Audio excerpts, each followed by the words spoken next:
பிலிப்பியர் 1:6. உங்களில் நற்கிரியையை தொடங்கினவர் அதை இயேசு கிறிஸ்துவின் நாள் பரியந்தம் முடிய நடத்தி வருவார்.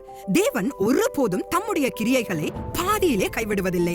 நம்முடைய ரட்சிப்பு, ஆவிக்குரிய வளர்ச்சி மற்றும் மறுரூபமாகுதல் வெறும் மனித முயற்சிகள் மட்டுமல்ல, நமக்குள்ளே தேவன் நடப்பிக்கும் கிரியைகளாகும். பழைய ஏற்பாட்டில் தீர்க்கதரிசியான யோனா தேவனுடைய சித்தத்திற்கு கீழ்ப்படியாமல் ஓடிப்போனான். ஆனாலும் 8 பெரிய அற்புதங்களை செய்ததன் மூலம் நினிவே ஜனங்களுக்காக தாம் கொண்டிருந்த நோக்கங்களை தேவன் நிறைவேற்றினார். யோனாவால் தேவனை புரிந்து கொள்ள முடியாவிட்டாலும் தேவன் நினிவே ஜனங்களுக்காக தமது திட்டத்தை நிறைவேற்றி முடித்தார். நம்முடைய உதவி இல்லாமலேயே தாம் தொடங்கியதை தேவனால் முடிக்க முடியும். பிரியமானவர்களே, தோல்விகளை சந்திக்கும் போது சோர்ந்து போகாமல் நாம் அவருக்கு கீழ்ப்படிந்து அவரோடு ஒத்துழைக்க வேண்டும் என்று மட்டுமே அவர் எதிர்பார்க்கிறார். நாம் சந்திக்கும் ஒவ்வொரு சோதனையும் நிகழ்வுகளும் நம்மை இன்னும் அதிகமாக அவரை போல மாற்றுவதற்காக அவர் நடப்பிக்கும் கிரியைகளின் ஒரு அங்கமே ஆகும்.